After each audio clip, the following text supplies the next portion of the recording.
At my cousin's engagement party, they put me on a wobbly chair behind the DJ and called it the area for extras.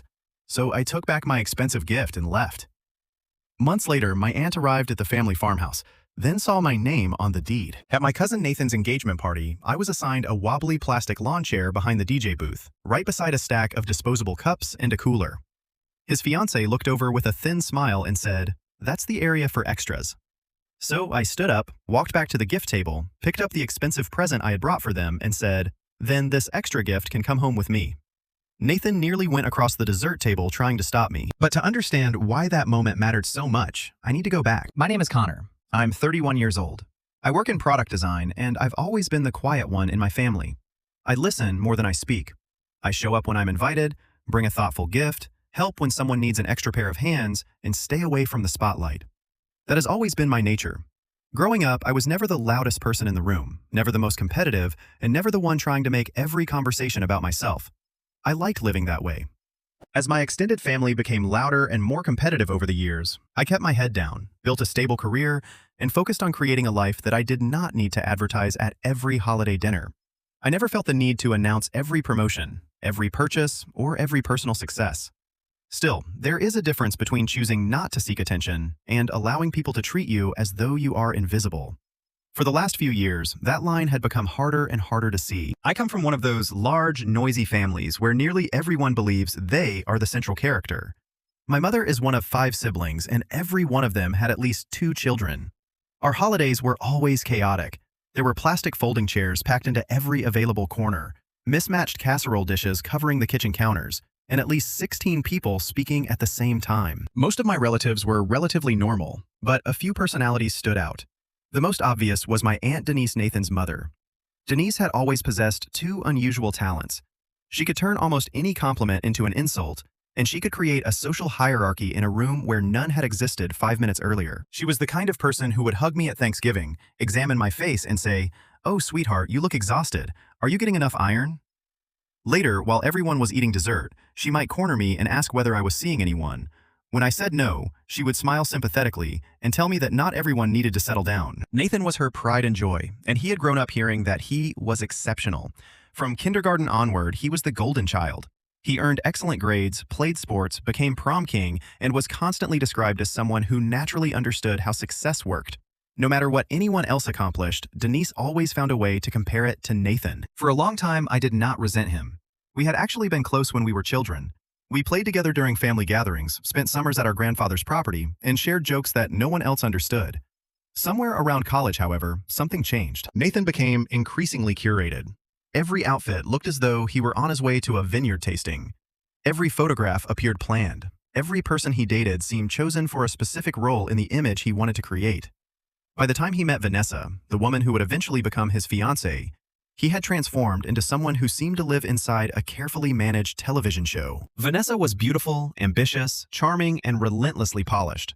She looked like the result of combining a luxury lifestyle account with an enormous collection of inspiration boards. Whenever I saw her online, every photograph had perfect lighting, flawless makeup, expensive decor, and captions designed to appear spontaneous, even though they had obviously been edited several times. She was always performing, always observing, and always quietly evaluating the people around her. From our first meeting, I had the feeling that she considered me a background character who had wandered onto the wrong set. I met her for the first time at Nathan's birthday dinner 2 years before their engagement party. She greeted me warmly enough, but her eyes moved over me the way someone might glance at a menu item they had already decided not to order. Near the end of the meal, I offered to divide the bill with Nathan. I was only trying to be polite. Vanessa gave a small laugh and said, "That is adorable. You two still do that." The words themselves were not especially harsh. It was the tone that stayed with me. She sounded genuinely surprised that people like me existed.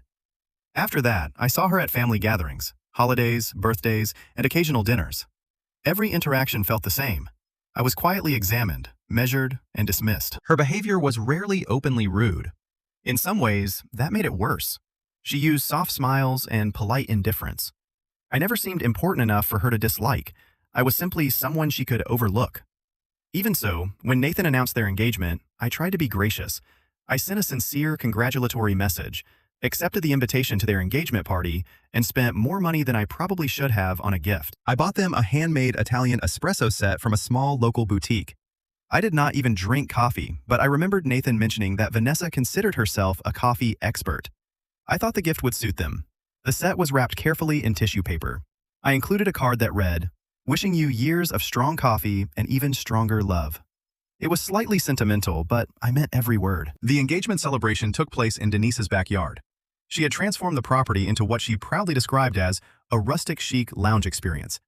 In reality, that meant rented white tents, strings of lights, decorative couches, and a DJ who looked about 17 years old. There were clusters of outdoor sofas, tall cocktail tables covered with elaborate food boards, and a temporary bar separated from the rest of the yard by a velvet rope. Everything had been arranged to look impressive in photographs. I arrived on time, perhaps a few minutes early. Near the entrance, I saw a large table covered with gifts, so I walked over to place mine with the others. Before I could set it down, Denise appeared. "Oh, Connor, sweetheart," she said, as she moved toward me in a flowing champagne-colored dress. "We are actually organizing the gifts according to family tiers.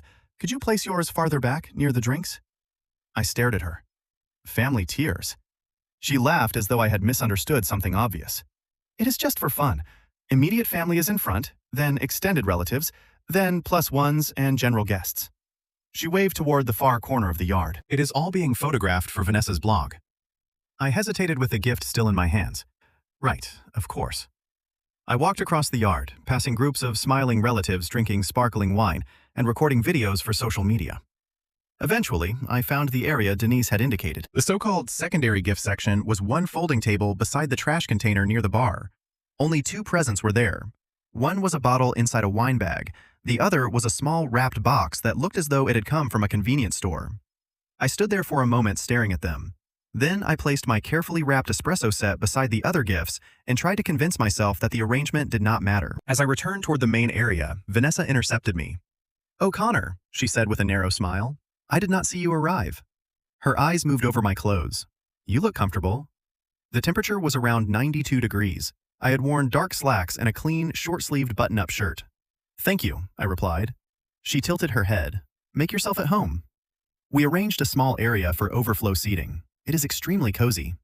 She pointed behind the DJ booth. There, standing alone on uneven grass, was one plastic lawn chair.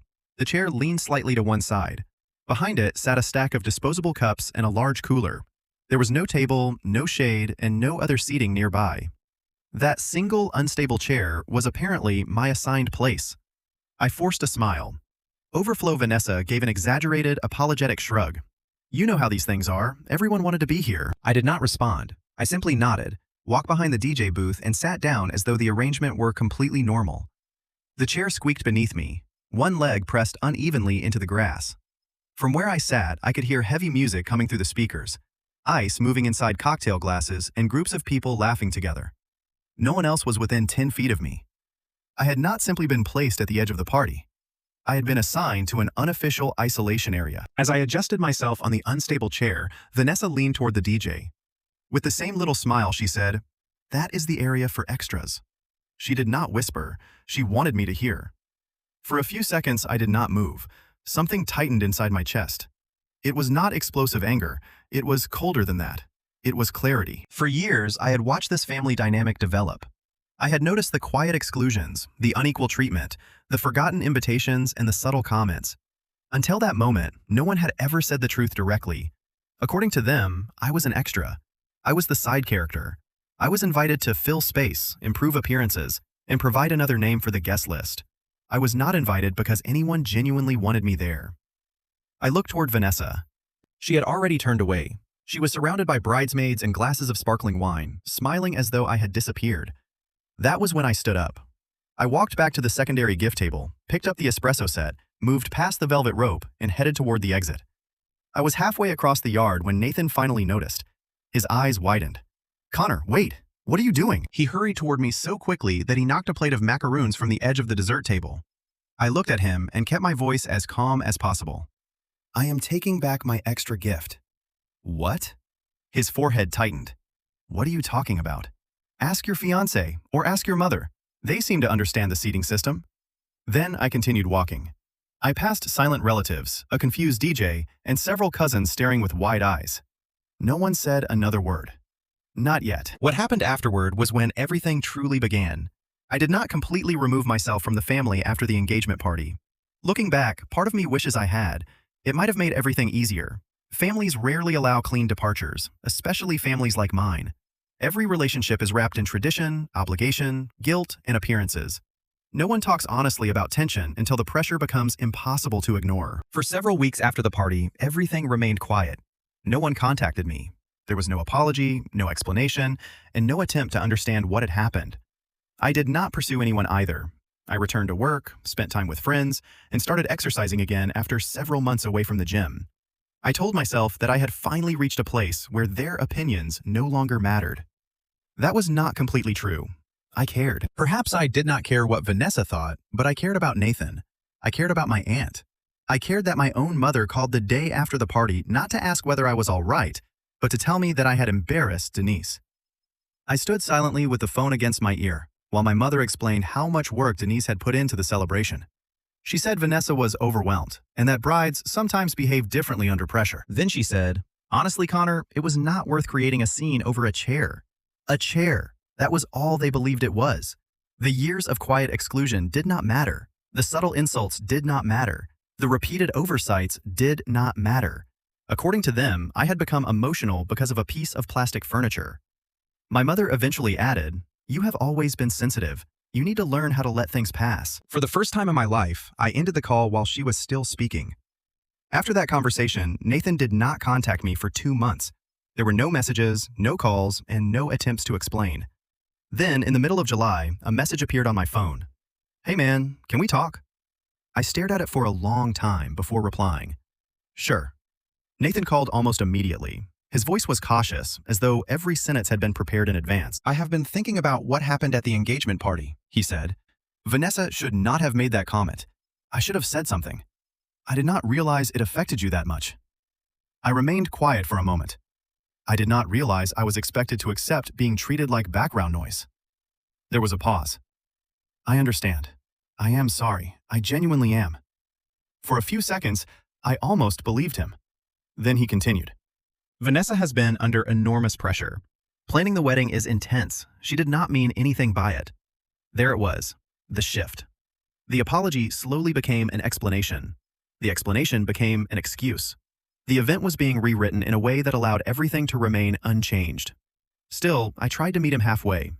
"If you want us to have a relationship," I told him, "you have to stop behaving as though I am not part of the family." Nathan gave a vague response about moving forward and creating a fresh start. Just before we ended the call, he said, "We are having the bachelor party next month. Are you interested?" The trip was planned for Las Vegas. 5 other men were attending for 3 nights. Nathan listed them: his former college roommate, 2 co-workers, and a friend of Vanessa's brother. I did not know any of them well. Even so, I agreed. I did not accept because I cared about visiting Las Vegas. I accepted because I wanted to believe Nathan was making an effort. During the first day, it seemed possible. We arrived on a Thursday, checked into a large hotel suite, and went for drinks beside the pool. Nathan ordered a round and loudly told the server, "Connor is with us. Add his drink to my account." For several hours, I wondered whether I had judged everything too harshly. Maybe we could rebuild the relationship. Maybe the engagement party had been an isolated mistake. During the second night, that hope began to disappear. We were drinking at an expensive rooftop bar. The place played electronic remixes of old pop songs and charged $27 for cocktails served in tiny glasses. I was slowly drinking a beer when Brad sat beside me. Brad was the friend of Vanessa's brother. He worked in finance, spoke constantly about investments, and carried himself as though every person he met needed to prove their value.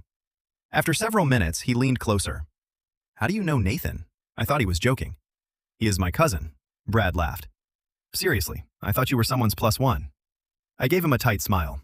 "No, we are related." For one brief second, he looked surprised. Then he shrugged and walked away. I tried to ignore the conversation. The next morning, something similar happened. We were inside the suite preparing for brunch when I heard Nathan speaking to someone through his phone in the next room. I had not intended to listen. The hotel walls were extremely thin. Nathan said, "It is mostly close friends. Vanessa's brother's friend Brad is here, my old roommate Jake, and a few people from work." He paused. "Oh, Connor is here too, my cousin." It was kind of a last-minute invitation. My stomach tightened. A last-minute invitation. I had purchased my plane ticket weeks earlier. When I entered the living room, Nathan smiled, but his expression did not look natural. "Ready to go to the strip?" I nodded. Inside, something fractured a little further. That evening, the situation became even clearer. We went to a nightclub filled with flashing lights, velvet ropes, crowded dance floors, and expensive bottle service. Nathan had reserved a private booth. At the entrance, the hostess asked how many people were in our group. 5, Nathan replied. I looked at him. There are 6 of us. He gave me a strange look. Oh, right, 6. When we reached the booth, there were exactly 5 seats. Brad immediately claimed the end cushion. The others sat down beside him. Nathan took the middle position. I stood at the edge of the table waiting for someone to move or create room. No one did. Eventually, I walked to the bar, found an unused stool, and carried it back to the edge of the booth. Nathan said nothing. I said nothing either. The following morning, I left the hotel early and ate breakfast by myself. I sent Nathan a message saying I would meet everyone at the airport. He replied with a thumbs-up symbol. After returning home, I decided that I was finished trying. I would no longer force conversations. I would no longer attend events simply to prove I belonged. I would no longer continue making an effort for people who consistently treated me as an afterthought. I stopped participating in the family group conversations. I skipped my uncle's birthday cookout. When Vanessa sent everyone a link to the wedding website, I never opened it. I assumed an invitation would eventually arrive. Perhaps it would not. A month passed, then another. One afternoon, my mother called sounding excited. Connor, have you received your invitation yet? The wedding boxes are beautiful. I paused. Wedding boxes? Yes, Nathan and Vanessa sent custom invitation boxes. They have monogram chocolates and everything. Yours should arrive soon. It did not. 3 more weeks passed. I said nothing. Then, one afternoon, my neighbor came to my door, holding a small cardboard package. The box was crushed on one side and covered with water stains. I think this was delivered to my house by mistake, he explained. It looks like it was left outside during the rain. I thanked him and carried it inside. There was no decorative ribbon. There was no elegant packaging.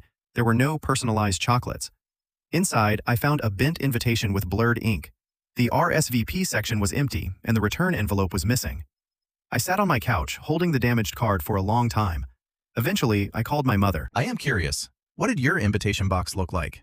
She immediately became enthusiastic. It was beautiful. Black velvet, a gold wax seal, chocolates, and a handwritten message from Vanessa.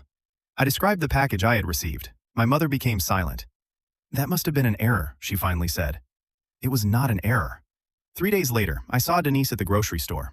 She was placing several expensive cheeses into her cart when she noticed me. I am glad you are still attending, she said, even after all the drama. I looked at her. Why was my invitation different?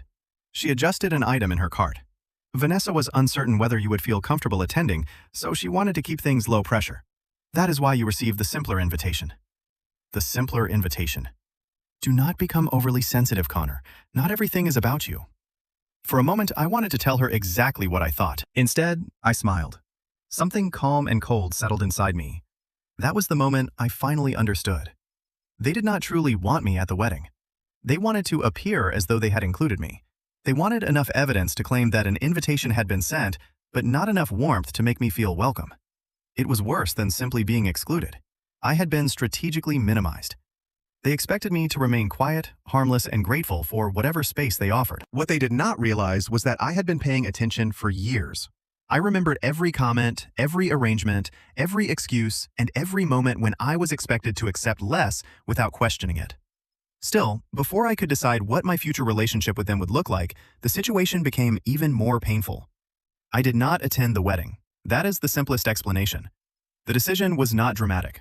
I did not announce it to the family or make a speech. I did not return the invitation. I simply stopped participating. It felt like watching an old wooden bridge weaken one piece at a time until it finally collapsed beneath its own weight. I never submitted an RSVP. I never called to explain. I disappeared from their plans in the same quiet way they had allowed me to disappear from everything else. For several weeks, I waited for someone to contact me. I expected at least one person to ask what had happened. No one did. My mother did not call. Nathan did not send a message. Denise did not ask any questions. Vanessa certainly did not reach out. The wedding took place during the first week of October at a vineyard several hours away. Photographs immediately filled the family conversations and social media pages. Every image had warm evening light, carefully coordinated clothing, elegant decorations, and long captions about love and gratitude. There were endless hashtags celebrating Nathan and Vanessa. I looked through the photographs. My absence was not acknowledged anywhere. I was not part of the family portraits. No one mentioned me in the messages thanking everyone for attending. When I viewed photographs uploaded by other guests, it seemed as though I had never existed in their lives. I told myself it should not hurt. It did.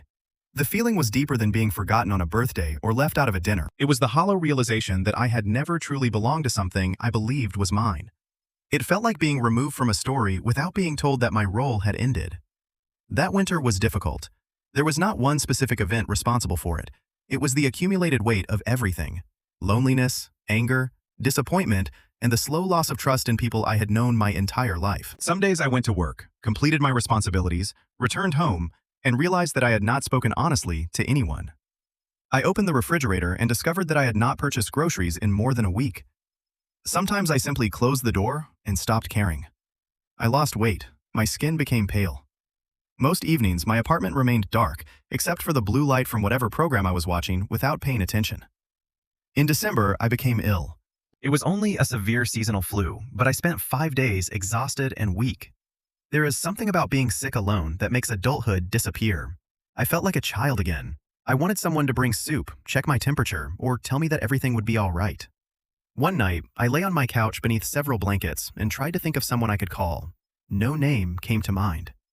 That was when I cried. It was not loud or dramatic. The tears simply continued while I stared at the dark room. For the first time, I fully understood how isolated I had become. I felt like the forgotten background character in someone else's carefully designed happy ending. For a while, I wondered whether my own story had already ended. The strange thing about reaching the lowest point is that everything becomes quiet enough for you to hear your own thoughts. After that night, something changed. The change was small at first. I cleaned my apartment. I did not merely organize the visible surfaces, I cleaned everything. I removed objects I no longer needed, organized drawers filled with years of random clutter, washed the floors, and scrubbed the bathroom until the grout looked new. The work made me feel grounded. My life had seemed completely outside my control, but I could control the space around me. Then, I registered for a pottery class. The idea seemed random, but several months earlier, I had seen an advertisement for beginner classes and thought they looked enjoyable. At the time, I had dismissed the thought. I assumed pottery classes were for people with active social lives and interesting hobbies. Now, I had time. More importantly, I needed to use my hands for something other than endlessly scrolling through photographs of people who had removed me from their lives. The first class was uncomfortable. The room was filled with strangers. Soft jazz played through small speakers. Our instructor, Lana, was cheerful and applauded whenever someone successfully shaped the clay without causing it to collapse. I sat at the pottery wheel with nervous hands and felt ridiculous. Then something changed. The clay began spinning beneath my palms. I learned how much pressure to apply and when to loosen my grip. The material resisted me, then slowly changed shape. It was messy and unforgiving, yet peaceful. It reminded me of life, except the chaos remained contained within the circle of the wheel. I returned for another class, then another. Soon, I began running again. I did not travel far. Most days, I followed the streets around my neighborhood. I put on headphones, listened to podcasts or instrumental music, and continued until my lungs were tired and my thoughts became quieter. I improved my diet. I started cooking. I slept more regularly. Gradually, my apartment felt warmer and my life felt less empty. The next major change began with an email from a recruiter. The recruiter had found my product design portfolio online and wanted to know whether I would consider consulting on a new product launch. At first, I assumed the message was promotional spam. After several phone calls, I learned that the opportunity was real. A startup company in Portland needed help designing the user experience for a health technology application. The position was temporary rather than full-time, but the compensation was generous and the project was interesting. I accepted. That project led to another opportunity, then a third. By the following spring, my freelance income had grown enough for me to reduce my regular position to part-time. For the first time since graduating from college, my entire schedule was not controlled by an office.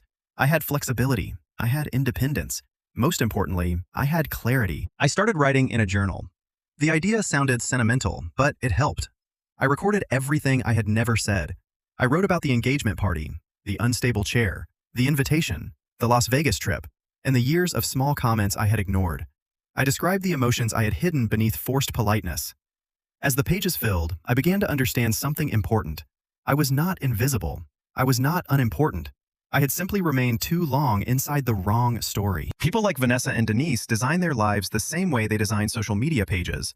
Only the polished parts were allowed to remain visible. Anything difficult, inconvenient, imperfect, or emotionally complicated was removed. Someone like me did not fit into that image. I was quiet, observant, and unwilling to praise people simply to receive approval. Perhaps that made them uncomfortable. Nathan had always needed admiration. He wanted to be accepted by everyone around him. When he was forced to choose between a person who challenged the environment he had created and a person who constantly reinforced it, the decision was easy. That was their story. It did not need to remain mine. The more distance I created, the more I realized how much space the family dynamic had occupied in my mind. I had spent countless hours analyzing conversations, interpreting hidden meanings, and wondering what I had done incorrectly. The truth was much simpler. I had done nothing wrong. I had stopped participating in a game designed so that I would always receive less. Once I stopped playing, I had room to build something new. By the beginning of summer, my life looked completely different. I had secured 2 long-term freelance clients. Lana invited me to participate in a local pottery exhibition where I sold 12 handmade pieces. My apartment finally felt like a home. There was real food inside my refrigerator. I had formed friendships with several people from the pottery studio. They did not care about my family's social hierarchy. They did not know Nathan. They did not need me to prove that I deserved a place beside them. My new life was not dramatic or perfectly arranged. It would not have impressed Vanessa's social media followers. It was real. It belonged to me. Still, I had not forgotten everything. Healing did not erase the past. The pain had become smaller, but a bruise remained. Late in June, that bruise was touched again. My mother sent a message. "Hello, sweetheart. Are you available to talk this weekend? Denise is planning a family reunion in August. Everyone is expected to attend." I stared at one word. Expected. It sounded like an order. After everything that had happened, they still assumed I would appear whenever they requested it. This time, however, I was different. I had no intention of returning to the role they had assigned me. What none of them knew was that while they had been creating their perfect wedding story, I had quietly begun building a new ending. That ending started with an email from a local real estate agent about a property outside town. The property had once belonged to someone all of us knew. The message arrived on an ordinary Tuesday morning. It was hidden between an advertisement for pottery supplies and an obvious cryptocurrency promotion. The subject line read, "Opportunity near Crescent Hill, motivated seller." I nearly deleted it. Then I noticed a sentence in the preview. "Charming farmhouse property needs care, former family estate." I do not know why I opened the listing. Perhaps I was curious. Perhaps I was bored. Perhaps it was the same instinct that causes someone to follow an unexpected idea late at night. Whatever the reason, I opened the page and began viewing the photographs. My breathing stopped for a moment. I recognized the house.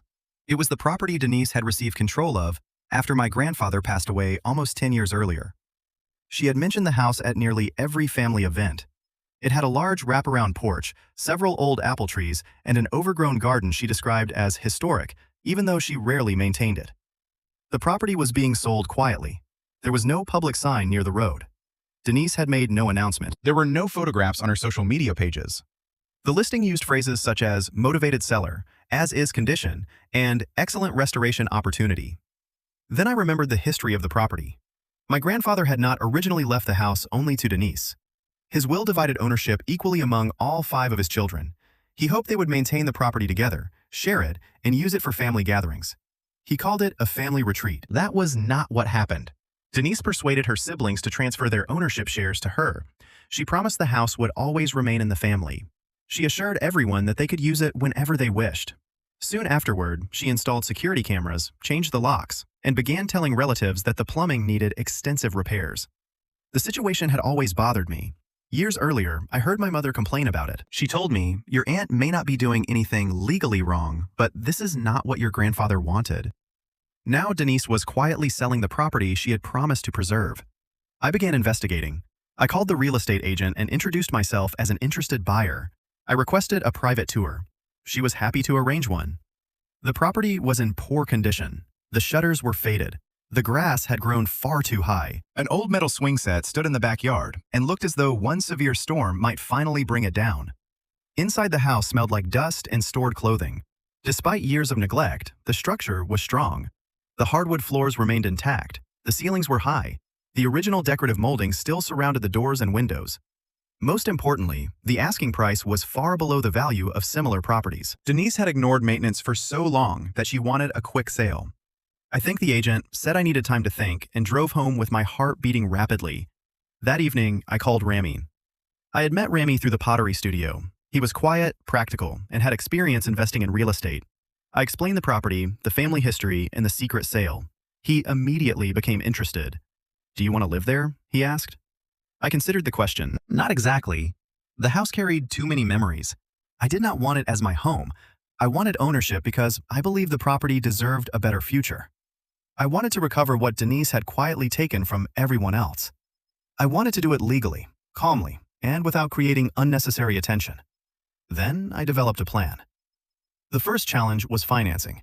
Since beginning my consulting work, I had saved aggressively. I also had a modest inheritance from my father's side of the family.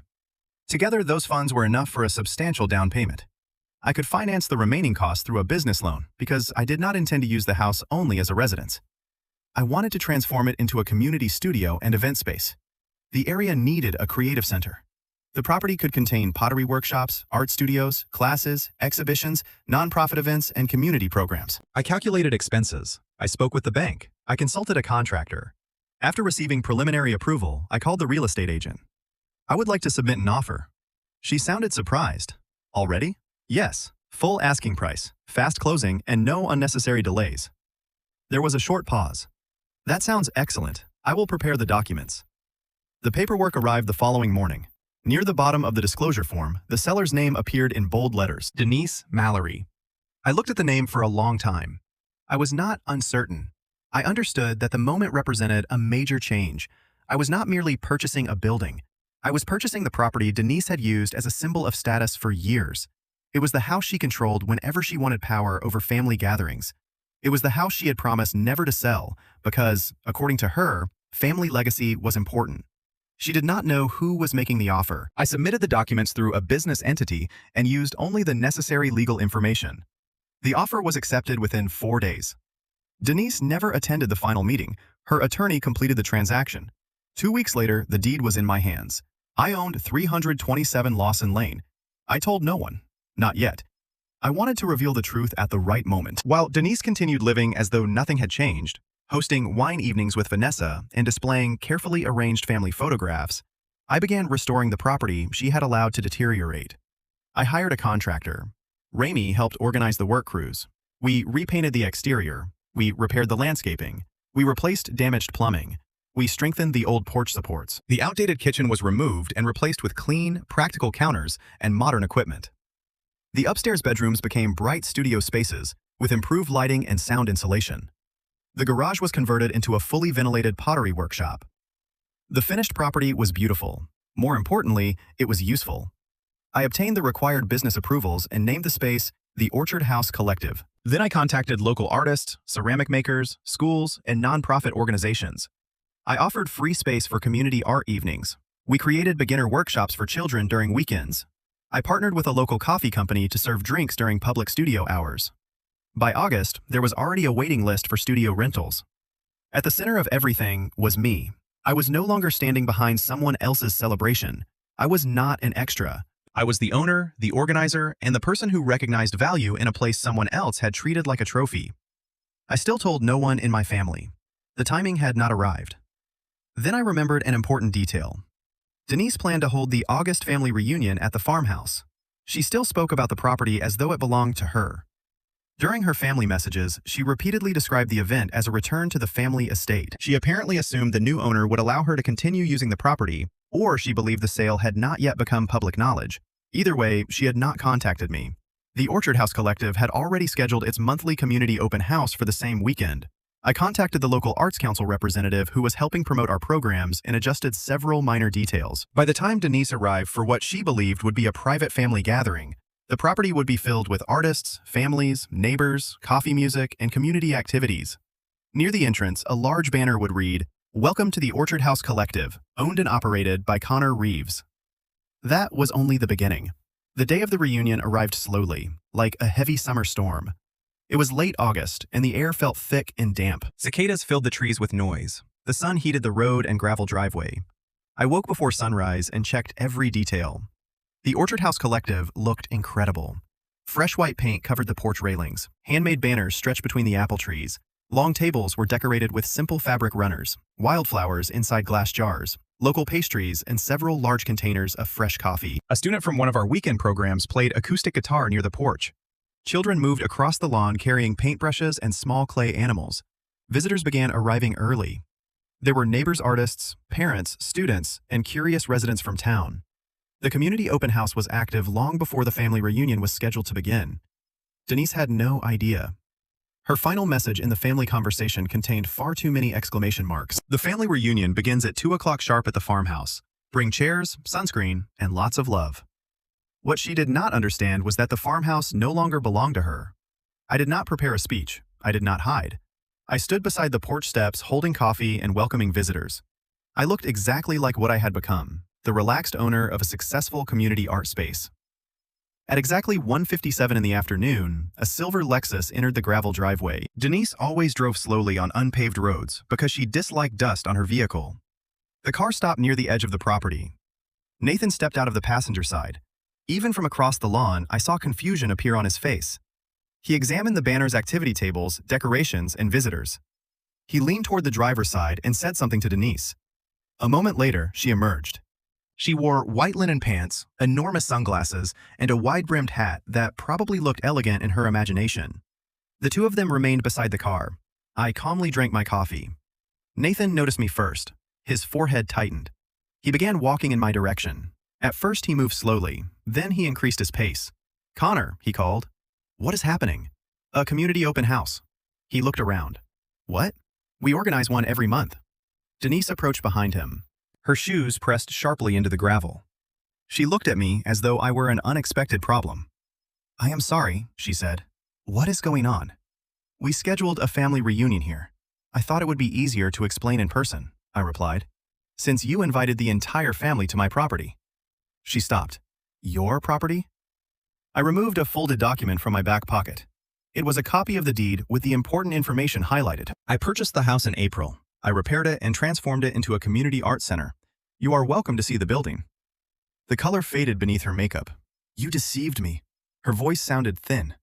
"I submitted an offer. You accepted the offer. You purchased it without telling me.